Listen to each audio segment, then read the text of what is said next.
Welcome to another episode of the Pierce Brothers. I'm Joe.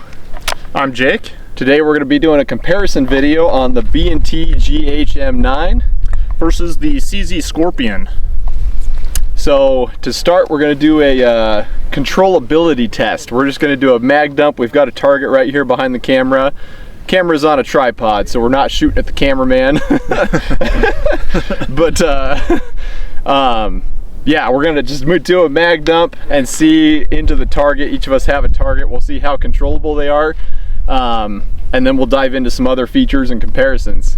Yeah. One thing to note with this, I got it bolt closed. I'm just going to show this feature real quick, but very easy to insert a fully loaded magazine with the bolt closed. So if you're doing a tactical reload, very easy to insert. So.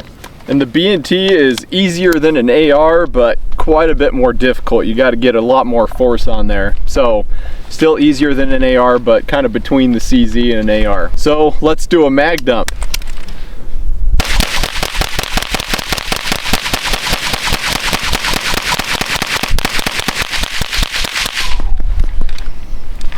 Sweet. All right, well, let's go see how we did. Yep. Okay, so this was my target. That's from the CZ Scorpion. This is from the GHM9. As you can see, Joe just shot a little tighter group. Mine are not terrible. I had one down here, one up there, kind of the flyers, but yeah. So honestly, both of them are fairly controllable. You and your oven mitt. Yeah. I stole this from my wife because I don't have one of the covers for these, and just Jake's make sure it stays to spend tight. 20 bucks on a can cover. Yeah. So he's got his oven mitt. Yeah. So I guess, yeah, from that you can see that's one difference between these is the Scorpion is just a direct blowback, whereas the B&T is a direct blowback with a hydraulic buffer. Yeah. So pretty controllable. Both guns very controllable. Yeah, and so build quality between the two, I would say the B&T definitely wins out. This is mostly using just polymer receiver. They've got steel inserts inside the receiver where the bolt rides, so kind of like a Glock. You know, you got steel where it matters. But recoil impulse with this, personally, I don't find it that terrible. Some people say it bounces around a lot. I don't personally think it does, but again, that's just me. So yeah, definitely, I would say the B&T wins out, but CZ Scorpion is definitely still a quality gun. Yep. And the so just some basic features. Both guns are basically fully ambidextrous. Yeah. Mag release is on both sides. The Scorpion has a slide release, but only on strong side. Yeah. B&T is ambidextrous as far as slide release. Something about the B&T as well is the charging handle does reciprocate with the bolt. Yeah. So don't put your thumb near the bolt there. CZ Scorpion does not have a reciprocating charging handle, so this just stays in the forward position. So some people like putting their thumb over top. I don't personally do that, but you can do it and you won't get hit by the charging handle. So yep. And they both have rails. So the CZ has built-in rails. The B&T has a fixed top and bottom rail, and then the side rails are removable, so they're just an M-lock side rail. So you can put kind of whatever accessories on there that you'd like. Triggers, CZ Scorpion, I would kind of compare to a Glock trigger. It's not all that great, but I don't know, some people really don't like it. They say it's worse than a Glock. I think it's pretty comparable. It's consistent, the B&T, though, Joe's got the Elftman trigger in there, and it's like 2 pounds, super short, very reset, so trigger. It's a really fast gun. This one's kind of mostly just a stock gun. So. Yep. And you know, and that's another thing that kind of leads into price point, I guess. So the CZ is quite a bit cheaper than the B&T. Yeah. And you kind of get those cheaper, I guess, features, so to say. The trigger isn't quite as great, fixed, not as modular, but you still get, I mean, you got all the rails. So in reality, I mean, the CZ is a great gun for the money. And the B&T is a great gun for the money. You just kind of pay for a little extra with the B&T, I guess.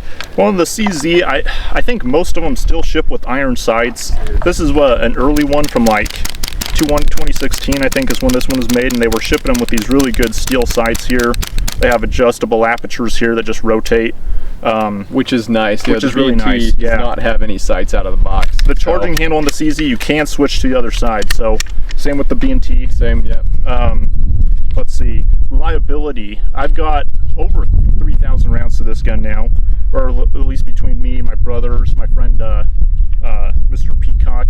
Actually, that's where I got this. Bought it from him a few years ago. Yeah. But yeah, over 3,000 rounds. It's fed every single type of ammo I put through it. 100% reliable. Never had an issue. So yeah. The B&T, we don't have quite as many rounds. We're probably around 750 now, so getting close to 1,000, I guess. After today, finishing up shooting, we'll be over 1,000. Yeah. With no issues. So also very functional, very reliable. The U.S. military actually just adopted a variant of the B&T. Yeah, the APC-9, I think, is what they adopted for their one of their submachine gun options. So yeah. B&T makes good stuff. Like, it's not like it's you're paying for just the name or anything. They do make really high quality products. Yeah. So ergonomics. So a lot of people love the MP5, but frankly, the ergonomics on the MP5 are 1960s technology. You know, both of these guns have what I would consider modern ergonomics that like you would come to expect. You know, so full ambi, safety's easy to reach. The CZ, I normally just hit it with my finger here, but magazines are really easy to insert. MP5s kind of have a really tight mag well. You have to sit there and try to find the magazine. And the last round hold open on the bolt, that's a huge thing. You know, that's one of the biggest advantages, honestly. Yep.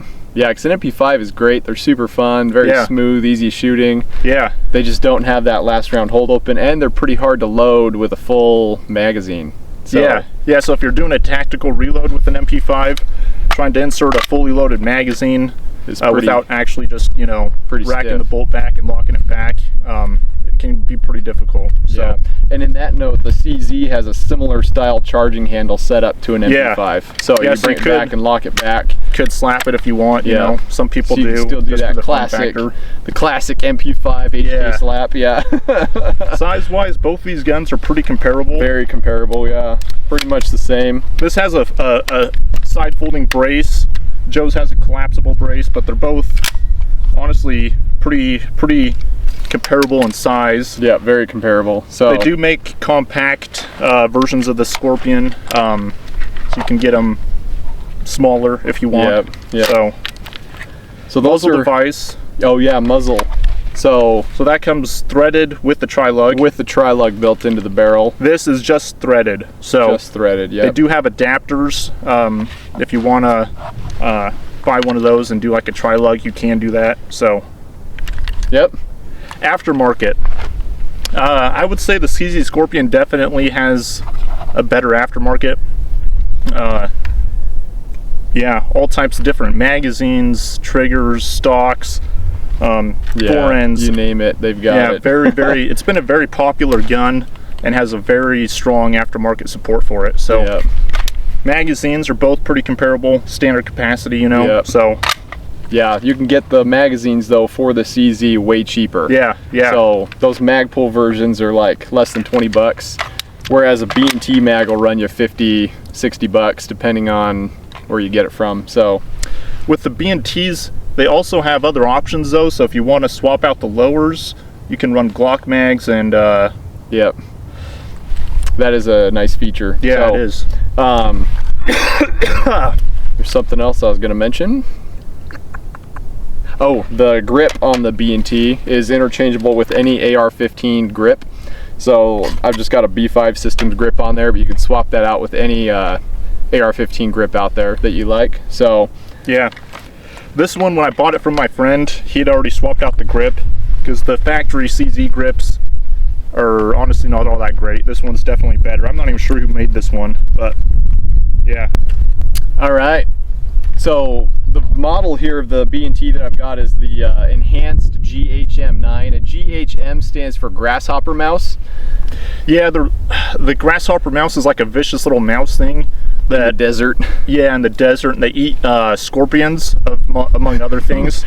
And it's So that's why Yeah. B&T named this the GHM for grasshopper mouse. Yeah. Because again, kind of going directly after the CZ Scorpion. Yeah. But yeah, does it compare? I would say it definitely compares pretty favorably. Scorpion, of course, just has a very strong aftermarket and comes in at a cheaper price. So yeah, and they're but they're both great guns. Yeah, they are. And the CZ is more affordable. So if you're on a budget wanting a good PCC, we say PCC, but these are both just pistols with a brace. Yeah.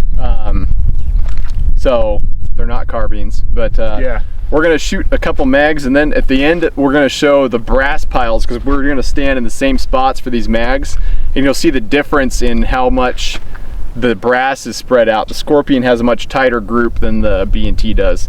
So we're gonna shoot 2 mags each and do a reload, so you can kind of see the reloads on them, pretty similar. But I got some partial loaded mags, so I'll just shoot some of those. I sometimes load my mags just partially so I can practice reloading. So I've got 2 full mags, so mine might take an extra second. Yeah. But you starting with bolt open. But anyways, thanks for watching this episode of the Pierce Brothers. We hope to see you next time. Make sure to share, like, subscribe, comment, all that good stuff. We really do appreciate all the interaction. Share with your friends. We're really trying to grow the channel, and we appreciate all the support.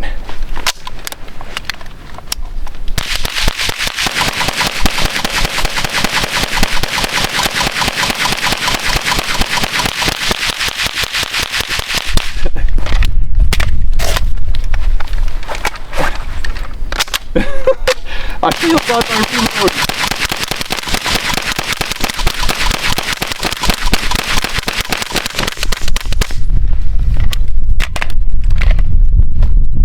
So there you have it.